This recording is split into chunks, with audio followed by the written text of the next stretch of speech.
Sí, profe. Ya. Bueno, vamos a hacerlo como presentación. Admitir. Y quiero...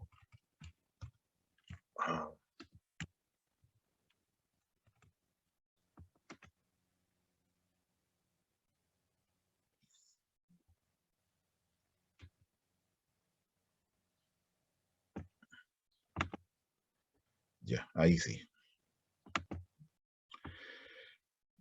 Bueno, entonces, como les decía, queremos empezar a hablar de corrosión y protección, que es el primer tópico que vamos a tratar hoy día. Y después de corrosión y protección, vamos a mirar un aspecto específico del tema corrosión, que es cómo desarrollar materiales que sean resistentes a la corrosión. ¿Ya?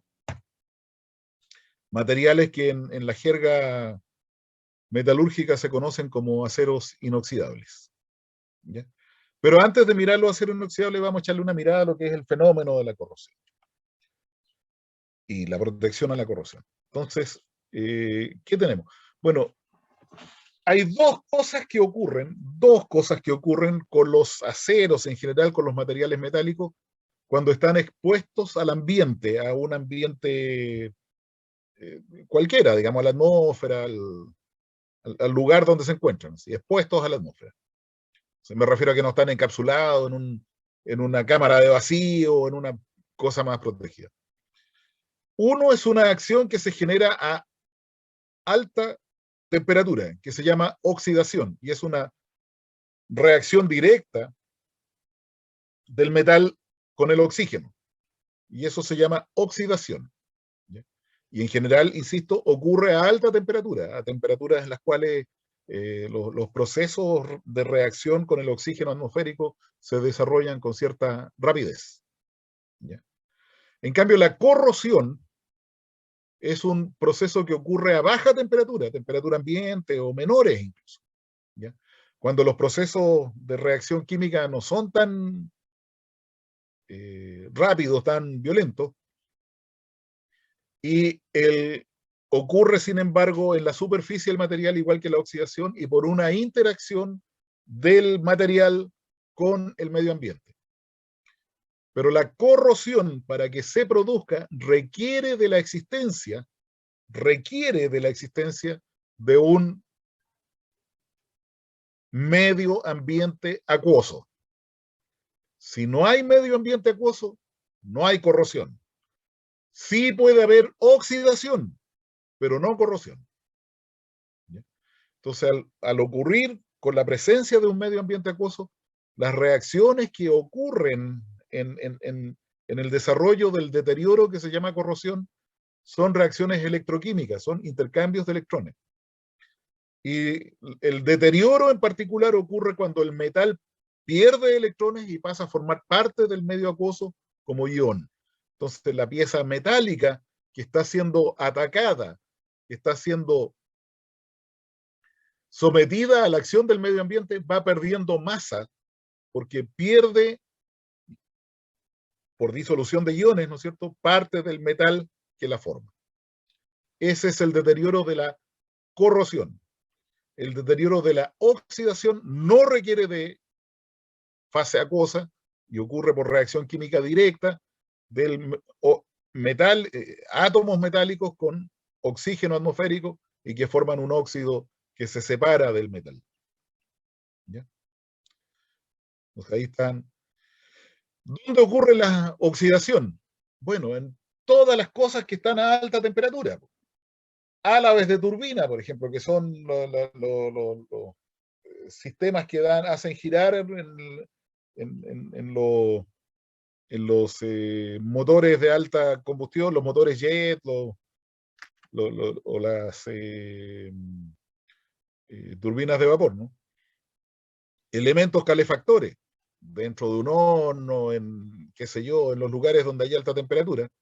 Tubo de escape de los gases de los automóviles, pues ahí ese es elemento de la estructura del automóvil que suele corroerse bastante y de vez en cuando hay que ir y cambiarlo, digamos, porque ya no hay manera de que siga prestando servicio, está demasiado deteriorado. Todas esas cosas ocurren en la oxidación, ¿ya? Pero la corrosión es una reacción en ambiente húmedo o un ambiente más bien agresivo, agua de mar, incluso en los suelos, ojo, en los suelos que son agresivos, si no hay humedad no se produce corrosión. Entonces ustedes se preguntarán, bueno, pero ¿se produce corrosión en el desierto de Atacama? Claro, en el desierto de Atacama se produce corrosión. Pero ¿y cómo si ahí no hay agua? No, pues no hay agua la mayor parte del tiempo, pero cuando hay Camanchaca, cae agua y las zonas que se humedecen y donde se forma una fase líquida, aunque sea una capita de líquido delgadita, ahí se desarrolla la corrosión. ¿Ya? Y así ocurren estos ataques corrosivos, son muy insidiosos. ¿Ya? Bueno, y aparte de insidiosos que ocurren en lugares insospechados, en sitios donde uno pensaría que no debieran ocurrir y qué sé yo, son de un enorme impacto económico. La corrosión, el deterioro que la corrosión genera, involucra un porcentaje extremadamente significativo de gastos, digamos. Se estima que a nivel de países desarrollados gastan el 5% de su Producto Interno Bruto en prevenir, reparar o reemplazar las piezas que sufren deterioro por corrosión. Y el 5% del ingreso bruto es una cantidad enorme de plata. ¿Ya? ¿El PIB de Chile cuánto es?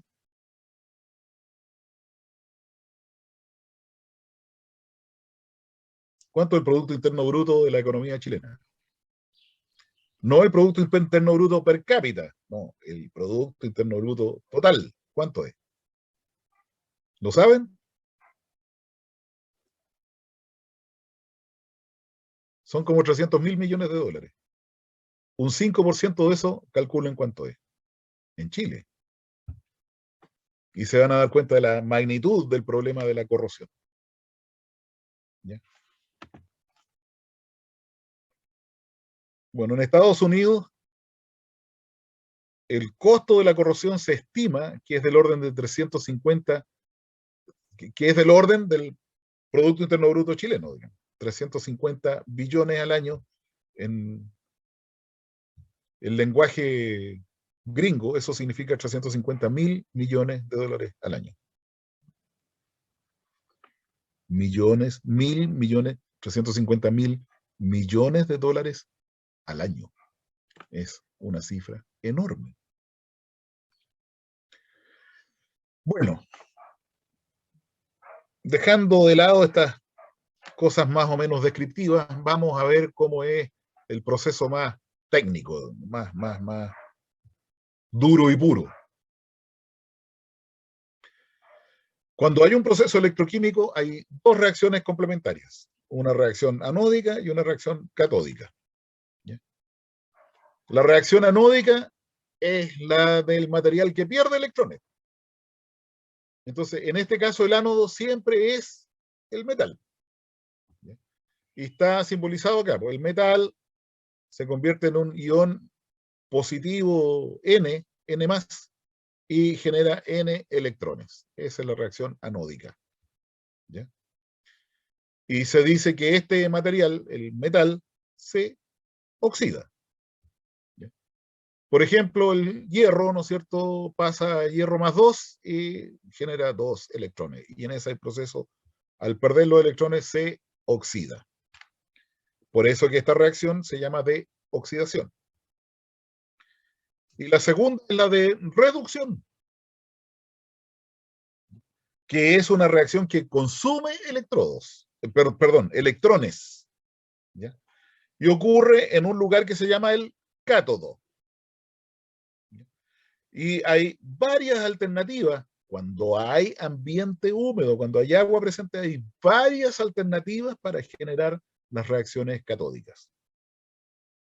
Por ejemplo, cuando el ambiente acuoso es ácido, cuando la solución de agua donde está ocurriendo el deterioro tiene un alto contenido de iones hidrógeno, H+, la reacción catódica suele ser que iones H+ capturan los electrones que provienen de la reacción del ánodo, ¿no es cierto?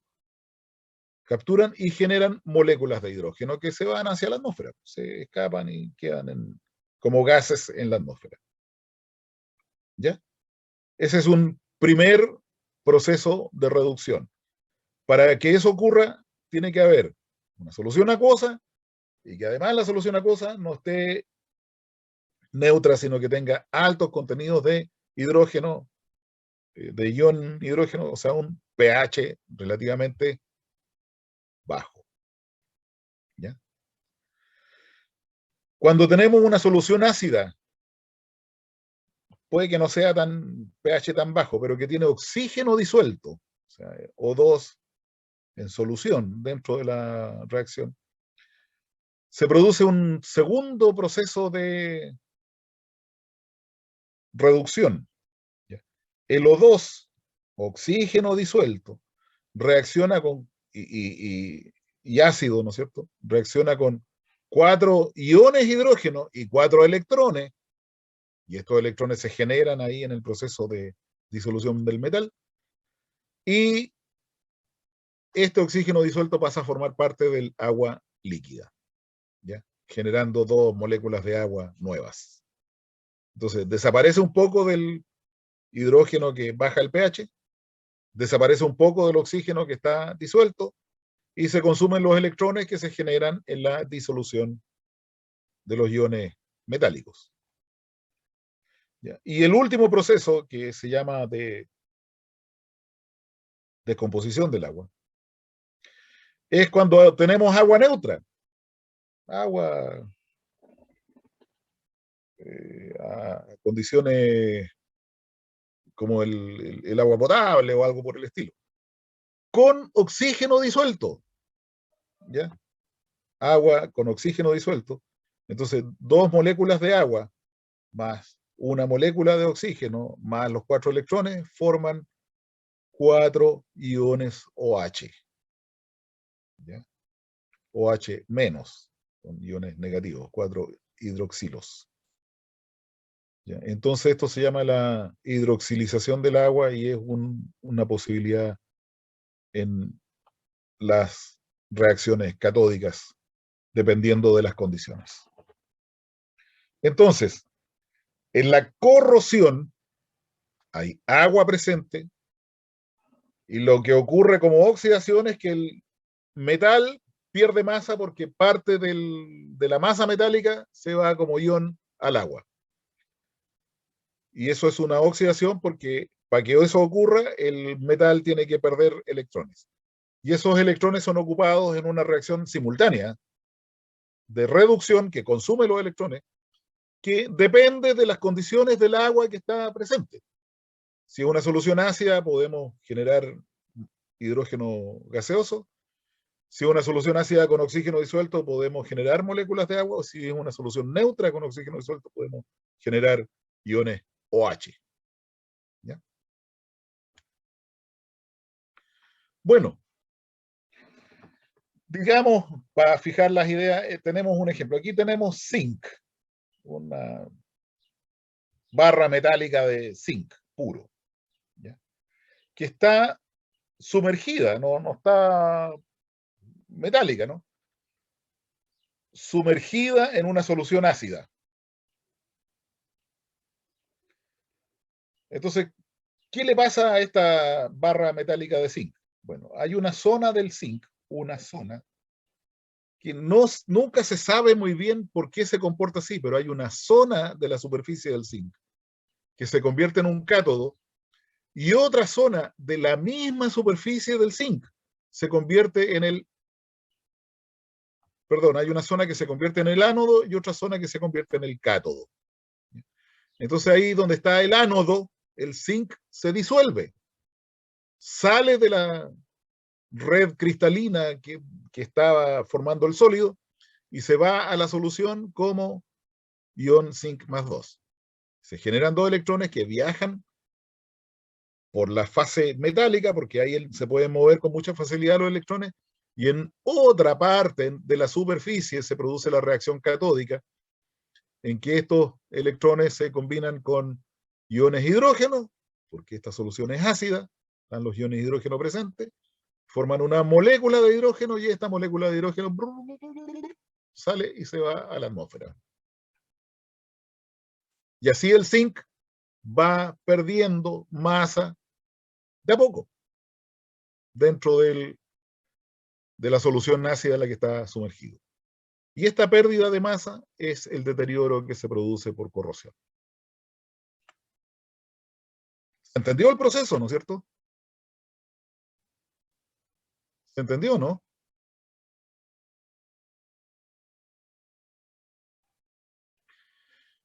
Bueno, ¿cómo ocurre? Aquí ya no estamos hablando de qué ocurre, sino que cómo ocurre. Bueno, hay un ataque corrosivo que se llama ataque uniforme, que en realidad afecta a toda la superficie. O sea, todo el material se va deteriorando de manera uniforme. Esto uno cree que no lo vea, pero lo ve bastante más frecuentemente de lo que supone. Es el tipo de ataque que ocurre, por ejemplo, en las planchas galvanizadas metálicas que se usan para las cubiertas de techumbre, aquí en las casas en Chile, las planchas que se conocen como planchas de zinc, que es una plancha acanalada, ¿no? En realidad no son planchas de zinc, son planchas de acero que tienen un recubrimiento de zinc. Y en realidad ni siquiera es de zinc hoy día. El recubrimiento es de una aleación de zinc con aluminio que baña la superficie del acero y le da una protección anticorrosiva. ¿Y por qué es uniforme ese ataque? Bueno, porque esas planchas se van deteriorando en el tiempo. No es eterno la duración de las planchas metálicas. Y cuando se pierde todo el zinc, se empieza a corroer el hierro. Y al corroerse el hierro, se empieza a poner cafecito. Mientras se corroe el zinc, no hay ningún problema porque están como color blanquecino, así como de plateado, ¿no es cierto?, de aleación sin problema. Pero cuando se empieza a corroer el hierro, se pone medio cafezoso, ¿no es cierto?, y ya es una cuestión más compleja, porque ahí se está perdiendo hierro. Y si se pierde el hierro, en algún momento del deterioro se van a formar agujeros. Y cuando uno ve las planchas de zinc del techo, nunca se forma un solo agujerito chiquitito ahí que es el que da una... No, se deteriora una superficie completa y se forman agujeros bastante grandes, digamos, que son las que dan origen a deterioros que obligan a cambiar las planchas en determinado momento. Entonces, ese es un ataque uniforme. Abarca prácticamente toda la superficie del metal y es muy lento.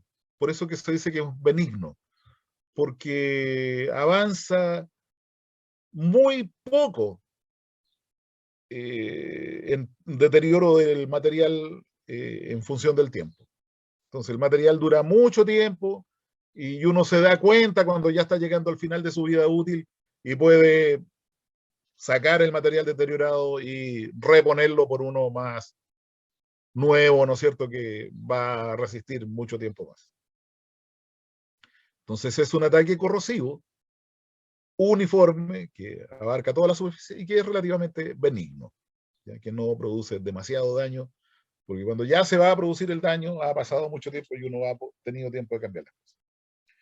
Pero hay otros ataques corrosivos que son muy insidiosos. Por ejemplo, tenemos la corrosión galvánica, que se produce entre metales distintos. Ahí lo que ocurre es cuando hay metales distintos conectados eléctricamente, es que un metal actúa como cátodo y el otro metal actúa como ánodo. ¿Ya? Entonces el metal que actúa como cátodo, en la superficie de ese cátodo, se producen todas las reacciones catódicas, o sale hidrógeno gaseoso, o se forman moléculas de agua, o se forman iones OH para consumir los electrones, ¿no es cierto? Y en la parte donde está el ánodo, el metal distinto, que es el ánodo, ese pierde masa y genera los electrones que se consumen aquí en el cátodo. Ejemplos característicos. Supónganse que tienen una cosa cubierta con una plancha de cobre y le pusieron unos clavos de hierro, unos clavos de acero ahí para firmar el cobre a un lugar. Y se moja con la lluvia y en fin, se seca, después se vuelve a mojar y le cae la neblina y qué sé yo. Si lo van a ver unos meses después, el hierro, el clavo de hierro está completamente corroído y el cobre no le ha pasado casi nada. ¿Ya? Entonces ahí el cobre claramente es un cátodo, queda protegido, y el ánodo es el hierro que va perdiendo masa. Y eso ocurre con mucha frecuencia. Metales disímiles. Bueno, hay otro tipo de ataque corrosivo que se llama corrosión en rendijas. Crevice corrosion se dice en inglés, corrosión en rendijas. ¿Qué ocurre cuando hay una corrosión en rendijas? Ocurre que una solución queda atrapada, estagnada, inmóvil en un determinado sitio, y por esa forma de quedar inmóvil, ¿no es cierto?, genera zonas en las que hay superficie del metal que se comporta como cátodo y otras zonas que se comportan como ánodo. Y puede generar, por ejemplo, concentraciones, o sea, efectos de concentración de ciertos iones en la solución. Y esa concentración de iones lo que hace es promover y acelerar el ataque corrosivo.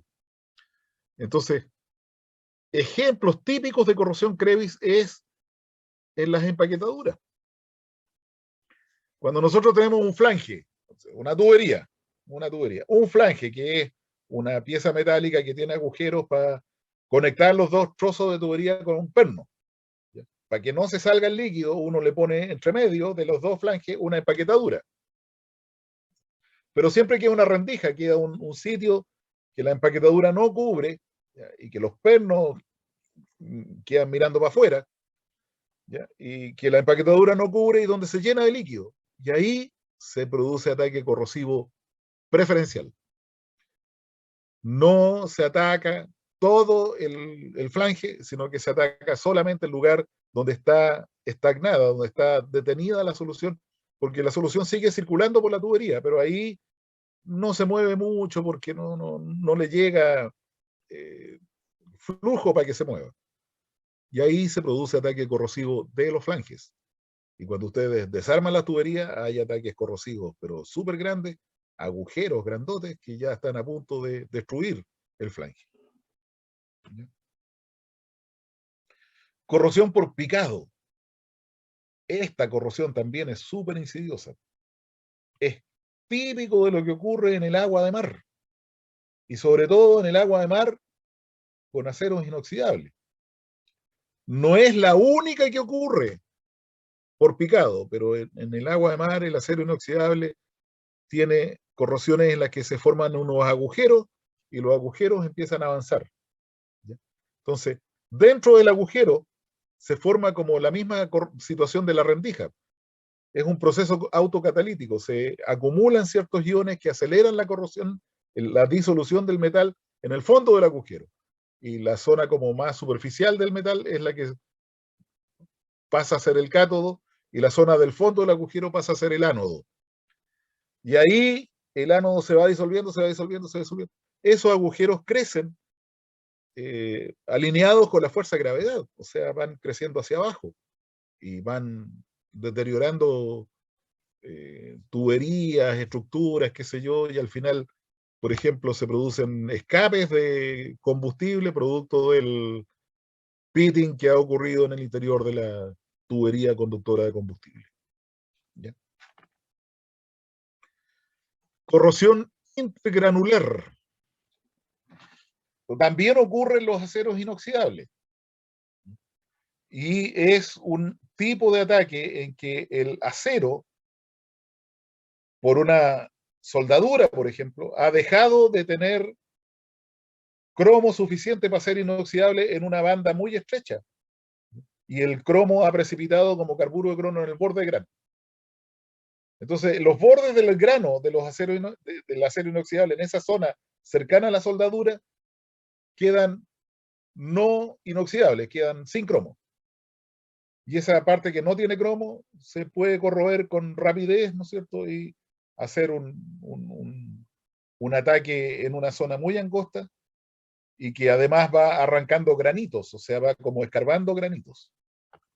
El acero como que se desgrana en esa zona. Otra forma clásica y bastante insidiosa es la lixiviación selectiva.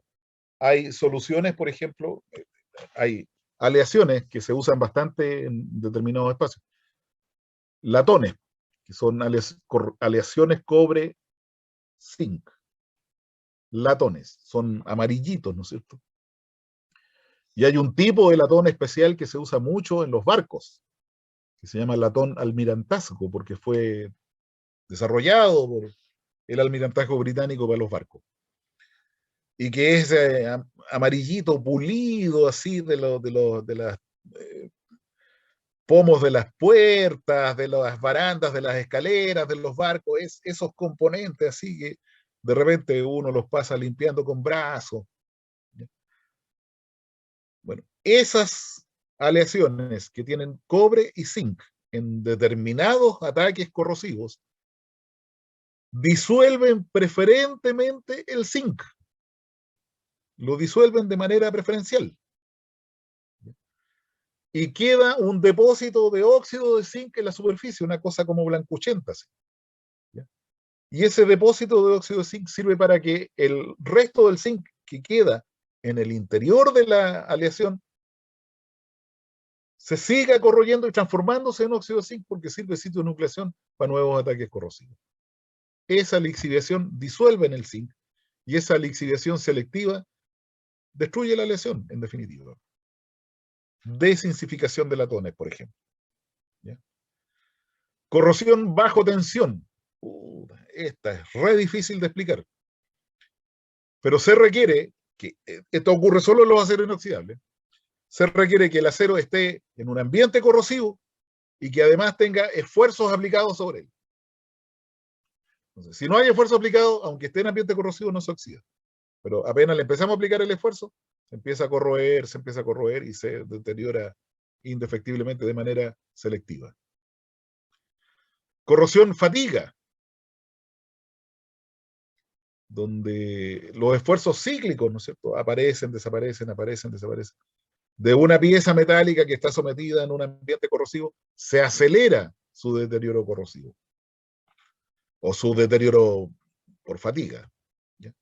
Y corrosión-erosión, por ejemplo, en los codos, ¿no es cierto?, en los cambios de dirección de las tuberías que llevan, ¿cómo se llama?, pulpas, arena o sólido en suspensión. Hay zonas que se atacan preferentemente porque se forma una capa de material corroído, una capa de óxido superficial, y ese óxido superficial es arrancado por la erosión de los sólidos que lleva el flujo. Entonces hay una zona donde se cambia de dirección el flujo, viene de abajo y chum, cambia hacia arriba. Hay una zona donde se desarrolla todo ese ataque que deteriora la pieza muy rápidamente.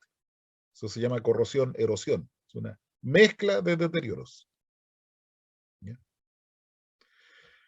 Bueno, ¿y cómo se ve? Es la velocidad de corrosión. La velocidad de corrosión, nosotros queremos. Lo que nos gustaría que ocurriera es que no existiese la corrosión. Y hay algunos sitios donde hemos logrado que no exista la corrosión y no nos preocupamos nunca más del problema. Pero ahí donde hay corrosión, dado que hay corrosión y no la podemos evitar, bueno, lo que nos interesaría es que la velocidad de corrosión fuese lo más lenta posible. ¿Ya? segundo nivel de intenciones. Bueno, ¿y qué cosas afectan la velocidad de corrosión? La temperatura. Hay más temperatura, es más acelerada y por lo tanto, si podemos bajar la temperatura, vamos a tener una corrosión más lenta. La concentración de iones metálicos en la solución. Si los iones metálicos están concentrados en la solución, meter a la solución un ion metálico más es más difícil que si la concentración de iones metálicos en la solución es baja. ¿Ya? Entonces, eso genera efectos sobre la velocidad de la corrosión. La concentración de los iones H+ en la solución, la misma historia. ¿Sí? Si hay hartos iones H+, entonces es más fácil encontrar cátodos donde se van a reunir con los electrones y van a evolucionar como hidrógeno metálico, perdón, gaseoso. Profe, ¿cómo Concentración de fue lo que oxígeno dijo? disuelto, o sea, más Velocidad oxígeno de... disuelto. ¿Perdón? Profe, ¿cómo fue lo que dijo? ¿Velocidad de oxidación? Claro, la velocidad de Ah, ahí está, velocidad de corrosión. deterioro, ¿no es cierto? La velocidad de formación de H+ es más rápida cuando hay más iones H+ disponibles. ¿Ya? La concentración de oxígeno disuelto también influye, porque si hay más oxígeno disuelto, la reacción que consume los electrones ocupando oxígeno disuelto es más rápida. ¿Ya? Y por lo tanto eso afecta la velocidad de corrosión. Si hay menos oxígeno disuelto, la velocidad de corrosión es más lenta. Y la relación de áreas de cátodo y ánodo.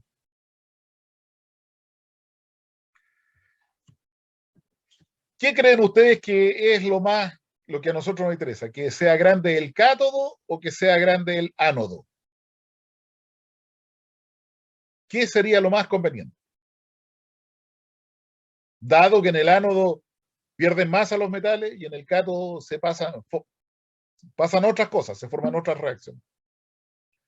¿Qué creen ustedes que sería lo conveniente?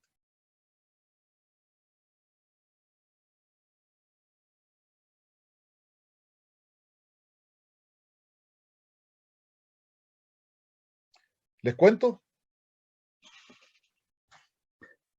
Miren, les voy a hacer a ver, ¿dónde está el lápiz aquí? Ahí está el lápiz. Un ejercicio, ¿eh? Mire, un amigo mío compró un estanque. Y el estanque, no sé si lo voy a poder dibujar muy bien, pero tenía esa forma. ¿Ya? Y formato, aquí lo vamos a poner rojo. Por este otro lado, estaba así. Ahí, bien, perfecto. Ahí está el estanque. ¿Ya? Entonces, estaba aquí soldado el estanque, ahí al medio, ¿no es cierto? Y resulta que la parte azul era acero estructural. Ahí está el cordón de soldadura. La parte azul era acero estructural y la parte roja era acero inoxidable. Y el estanque, mi amigo, lo quería para guardar agua. Agua que venía de un proceso en el que se disolvía harto oxígeno, qué sé yo, agua. Entonces este gallo dijo, pero tú no eres metalúrgico. Sí, pues yo soy metalúrgico. Bueno, entonces, ¿qué tengo que hacer para que mi estanque no se me corroa, pues no se me oxide? Porque si tengo, yo sé que si hay dos metales distintos, uno que es más resistente y otro que es menos resistente, el estanque está en riesgo porque se va a corroer el que es menos resistente. En fin. Entonces, yo como era metalúrgico, lo quedé mirando y dije, bueno, píntalo, píntalo por dentro. Píntalo por dentro. Ya, perfecto. Buena idea. Y después se me ocurrió decirle, oye, pero pinta la parte del acero inoxidable, no vaya a pintar la parte del acero estructural. ¿Cómo? Dijo, ¿por qué? Si lo que tengo que proteger es el acero estructural. Sí, vos, Sopenco, pero piensa lo siguiente, le dije yo a mi amigo. Si tú tienes el acero el acero estructural pintado, a ver, vamos a ponerle otro formato aquí, un formato más verde. ¿Ya? La línea verde va a simular la pintura. Si tú tienes el... no me marcó verde. Borrar.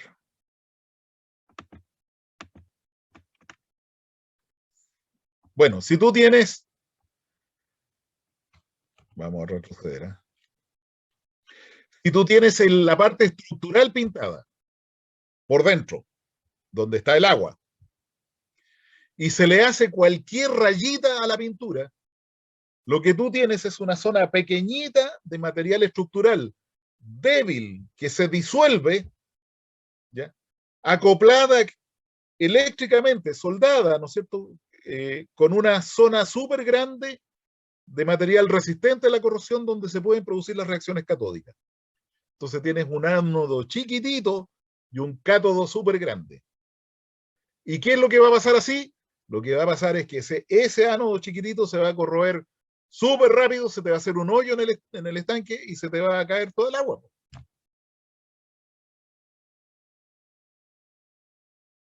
Entonces tengo que pintar el acero inoxidable, es lo que te acabo de decir. Tienes que pintar el acero inoxidable, porque si el acero inoxidable está pintado, no hay reacción catódica. No hay reacción catódica. Y si se llega a producir una muesca, una rayadura en la pintura del acero inoxidable, queda una zona de cátodo súper chica, conectada eléctricamente con una zona de ánodo súper grande. Entonces, el ánodo puede disolverse y generar electrones, pero en el cátodo tan chiquitito no hay capacidad de consumir todos esos electrones. Entonces, el ánodo se va deteriorando lentamente. ¿Qué les parece la explicación? Anti-intuitiva, ¿ya? Anti-intuitiva, pero eficaz. Cuando yo tengo esta condición, que es súper rara, no creo que se presente en la realidad, pero cuando tengo un cátodo conectado con un ánodo y yo quiero proteger el ánodo, lo que tengo que hacer es pintar el cátodo.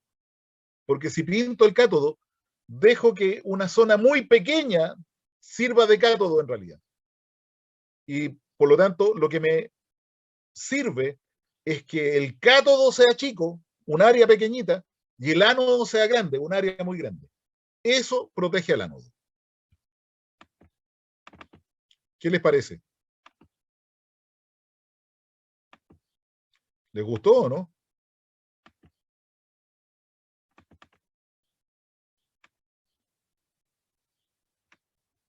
¿Les gustó la explicación o no?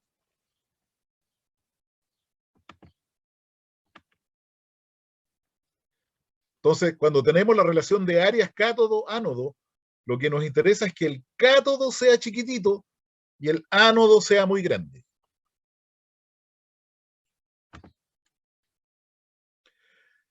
Bueno, y el contacto entre metales disímiles ya lo hablamos un poco, pasa de manera inadvertida, de repente pasa, ¿no es cierto?, que nosotros colocamos uniones de distintos metales en ciertas zonas. Hay un programa que dan en el History Channel que se llama Mayday, que hablan sobre accidentes aéreos, y es re interesante porque la parte más técnica de la investigación sobre los accidentes aéreos es cuando los especialistas en materiales llegan a decir, a ver, este material funcionaba bien o no funcionaba bien, este material funcionaba bien y no funcionaba. A veces las causas son producto de los materiales. Bueno, había un helicóptero que iba volando y se cayó al mar.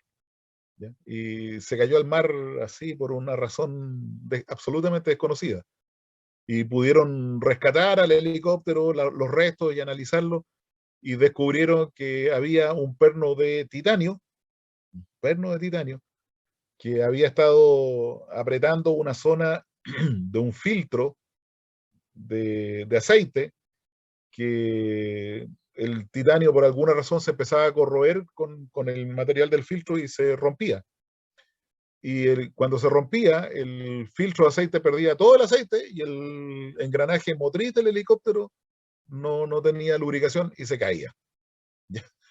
Y toda la cuestión era cambiar el perno de titanio por un perno de acero, así de simple, que resistía bien la corrosión. Bueno, murieron 14 personas en el accidente de ese helicóptero, así que metales disímiles puede ser muy grave. Esfuerzos aplicados o residuales. Esfuerzos residuales como los que se producen en la soldadura, por ejemplo, podrían ser relevantes en este caso, o los esfuerzos aplicados externos, cargas que reciben ciertas piezas de acero inoxidable, sobre todo sumergidas en un ambiente adecuado, pueden producir corrosión bajo tensión. ¿Ya? Y estado de deformación plástica en frío. ¿Por qué creen ustedes que el estado de deformación plástica en frío puede ser relevante? ¿Qué le pasa al material cuando tiene deformación plástica acumulada? ¿Qué le pasa al material cuando tiene deformación plástica acumulada? ¿Se acuerdan o no? Cuando el material tiene deformación plástica acumulada, o sea, está no en estado recocido, sino que en estado ya deformado plásticamente, endurecido por deformación, tiene una alta concentración de dislocaciones en su estructura. Y las dislocaciones son defectos. Y esos defectos son sitios donde se desarrolla preferentemente las reacciones químicas y cosas como esas. Entonces, se disuelven más fáciles. Entonces, la punta de las dislocaciones que emerge hacia la superficie es un sitio donde se disuelve con más facilidad el metal. Y si hay muchas dislocaciones, bueno, hay muchas dislocaciones que emergen hacia la superficie y muchos puntos donde se disuelve con más facilidad el material, que pierde los electrones y en fin, se empieza a desarrollar el proceso corrosivo ahí, donde están las dislocaciones. Por lo tanto, si hay deformación plástica en frío, el material está más susceptible a la corrosión que si está en estado recocido con baja concentración de dislocaciones por unidad de volumen. ¿Ya? Y aquí tenemos los potenciales de la reacción de oxidación. Entonces, esta es la serie de potenciales de electrodo estándar, ¿ya? Donde la reacción del electrodo está puesta como el ion más los electrones forman el átomo neutro, ¿ya? Entonces aquí está la reacción del, por ejemplo, el oxígeno más los 4 hidrógenos más los 4 electrones forman 2 moléculas de agua, ¿ya? Y el ion plata más un electrón forma la plata, el platino forma platino metálico, etcétera, etcétera, etcétera, ¿ya? Todas las reacciones están puestas de esta manera. Y los que están hacia los voltajes positivos son los inertes o los cátodos, los que se convierten en cátodos. Y los que están hacia los electrodos más negativos son los ánodos. Ánodos. ¿Ya? Y los ánodos, ¿no es cierto? Bueno, el zinc, veíamos que si el zinc estaba en contacto con el hierro, se disolvía el zinc y el hierro era el cátodo.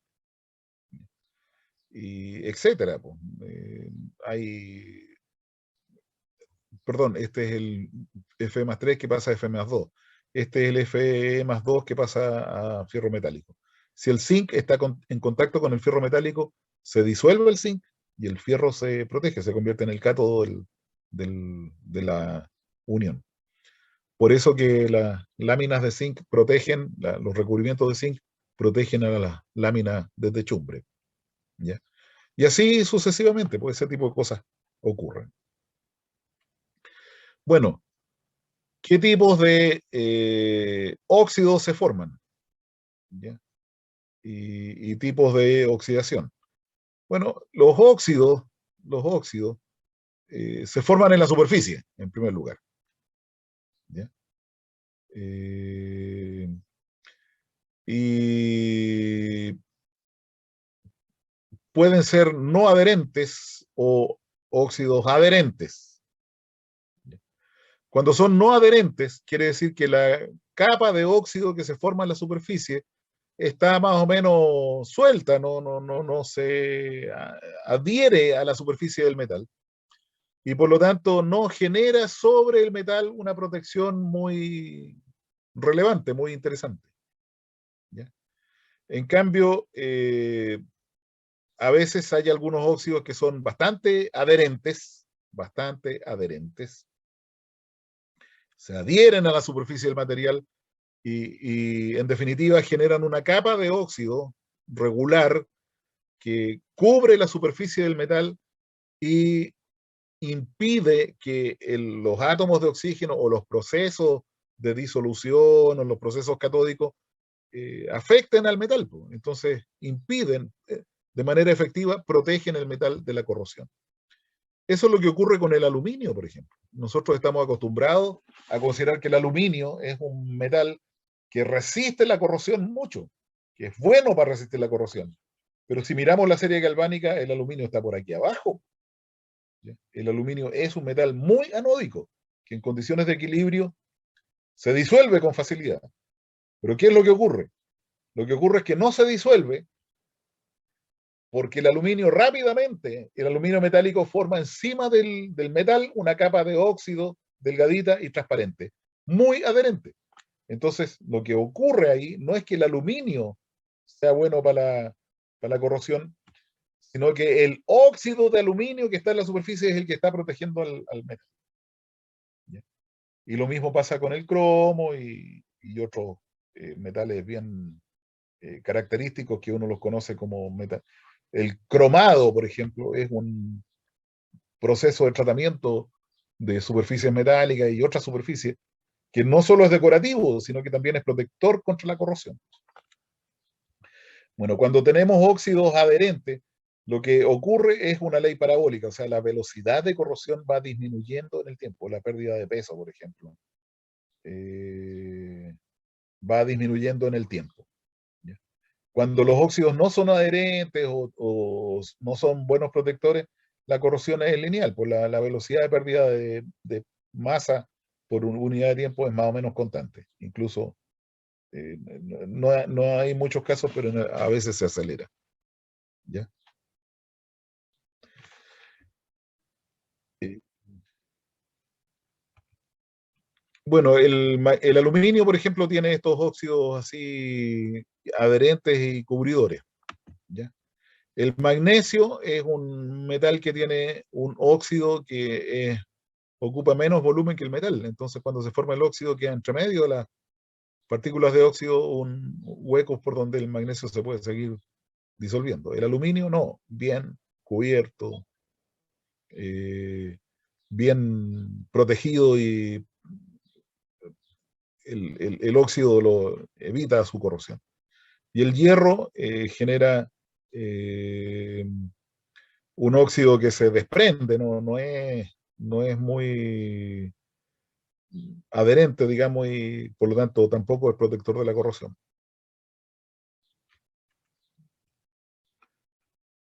Bueno, la corrosión galvánica, aquí tenemos el caso que les comentaba, ¿no es cierto? Tenemos una placa de cobre que está siendo sujetada por un remache de acero. Ya, les dije un clavo, pero puede ser un remache también. El cobre es el cátodo, el hierro es el ánodo, entonces el hierro se empieza a disolver. Y resulta que aquí estamos en el peor de los mundos posibles, porque el clavo es una superficie pequeña, en cambio el cátodo, la placa de cobre, es una superficie enorme. Así que aquí el hierro se disuelve muy rápidamente y se deteriora muy rápidamente y pierde masa muy rápidamente. ¿Ya? Y aquí tenemos muestras de, por ejemplo, eh, parece que estos son pernos de aluminio que han estado afirmando piezas de acero inoxidable. Y esas se corroen. ¿Ya? Bueno, ¿cómo se protegen los aceros?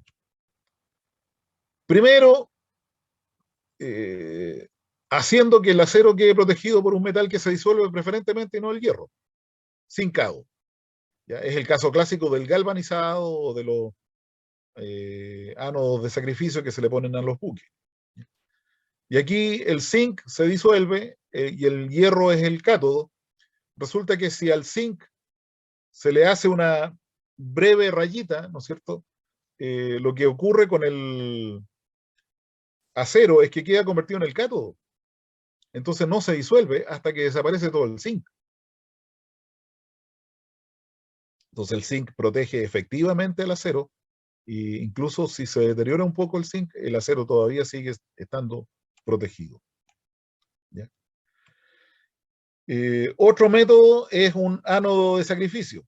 El ánodo de sacrificio puede ser de magnesio o de zinc y que está enterrado, ¿no es cierto?, en el suelo húmedo, que protege una tubería de fierro para que la tubería de fierro no se oxide. Vamos a la serie galvánica.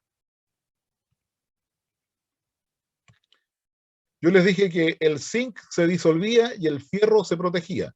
El fierro era el cátodo y el zinc era el ánodo. Con el magnesio pasa lo mismo, porque el magnesio está más abajo que el zinc todavía. Entonces, el magnesio se disuelve y el fierro queda como cátodo. ¿Ya? Y eso es lo que ocurre con estos ánodos de sacrificio que se indican acá.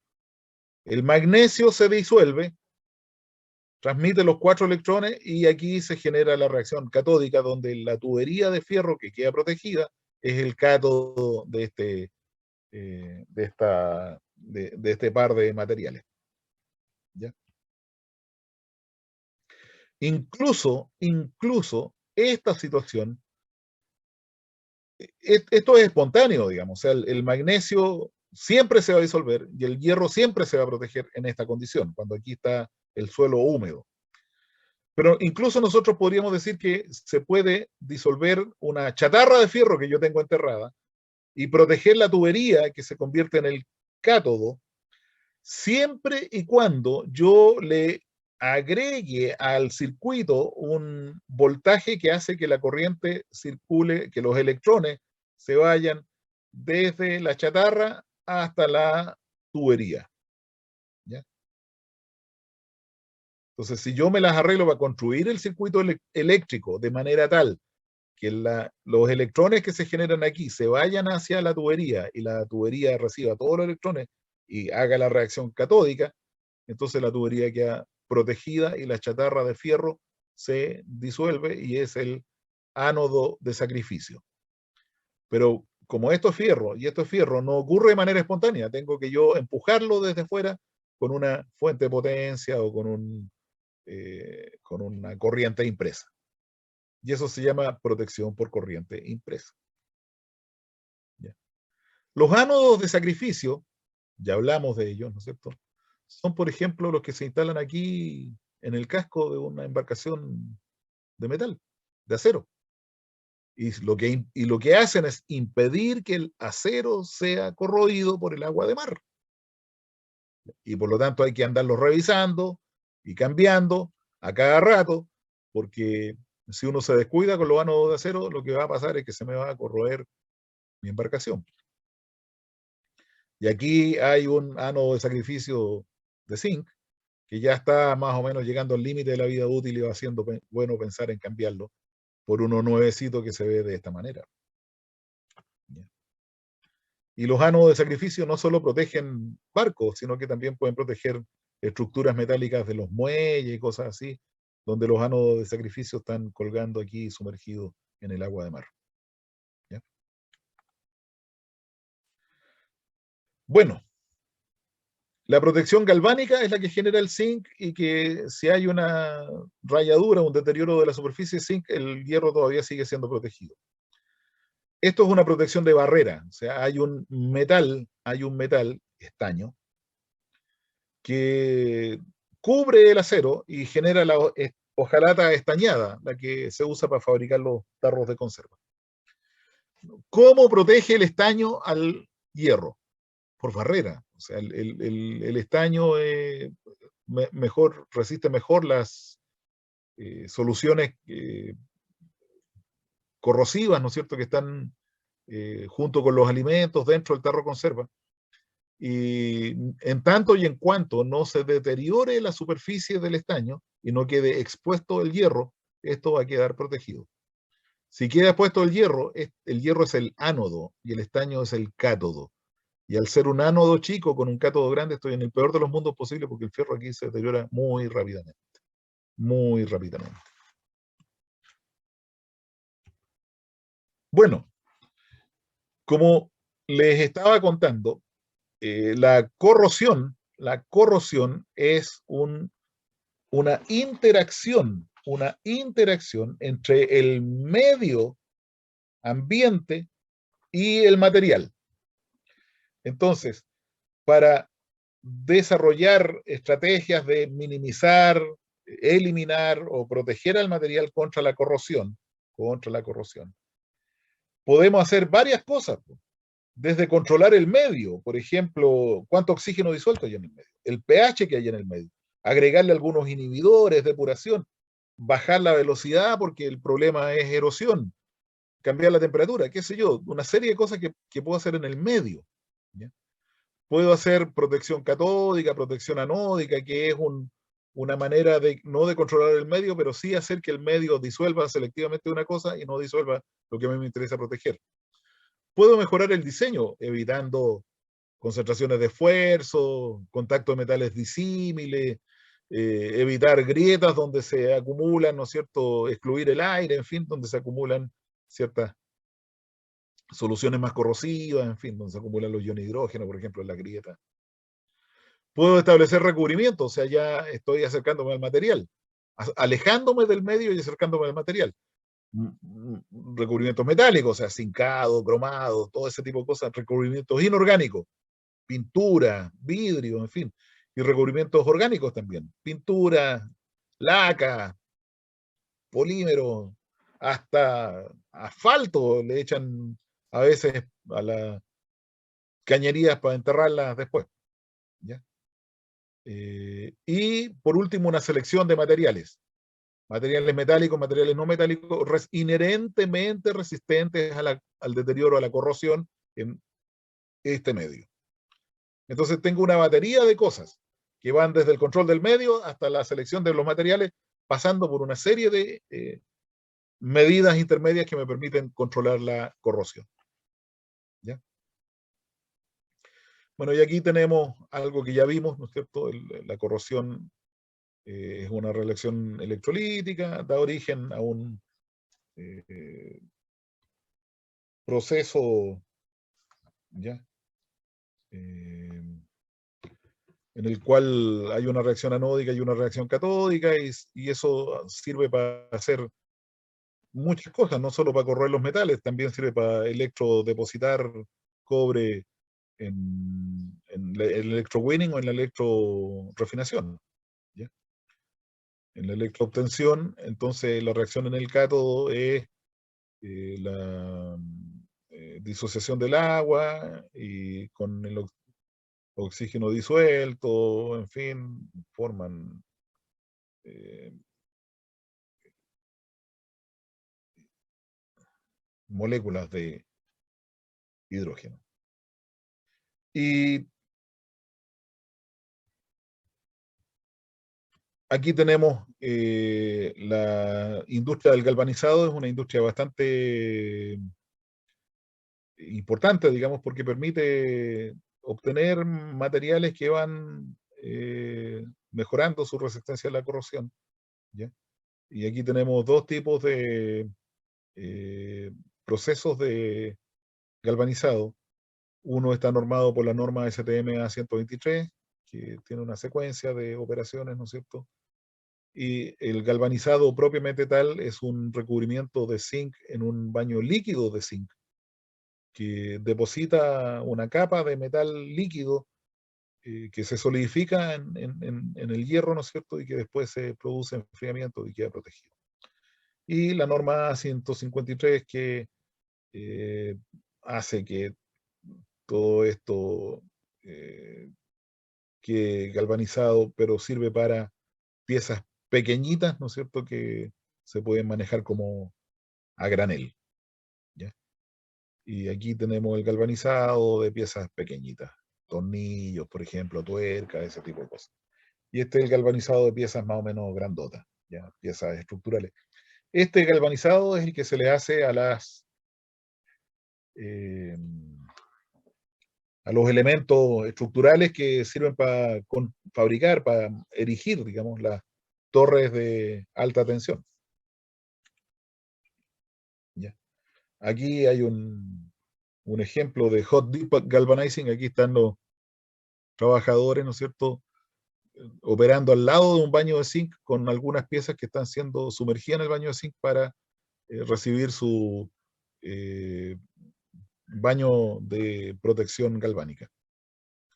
Y también se puede hacer galvanizado por proyección de metal fundido sobre la superficie del acero, que eso se llama por spray metálico, y eso deposita una capa de zinc sobre la superficie, y aquí tenemos alguna micrografía de qué es lo que pasa. ¿Ya? Y bueno, tenemos finalmente un galvanizado que se hace por,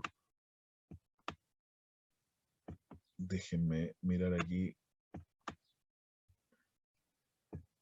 por zincado electrolítico, claro, se deposita el zinc.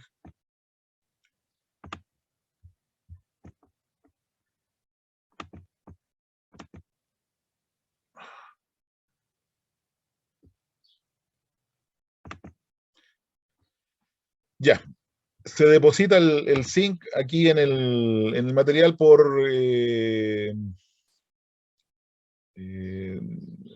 depósito electrolítico de una solución de sulfato de zinc. ¿Ya? Tenemos un ánodo de zinc que se va disolviendo, en el sulfato de zinc se mantienen los iones y aquí se deposita zinc metálico que deja las piezas cubiertas con un baño bastante más delgado y controlado de zinc, pero que igual lo protege. ¿Ya? Y el anodizado del aluminio es una cosa que también se usa y que sirve para hacer unos, a veces se induce la formación de una capa de óxido poroso y en los poros del óxido, en las celdillas que se forman en la capa de óxido, se incorpora una tintura que se llama anodizado decorativo, ¿ya?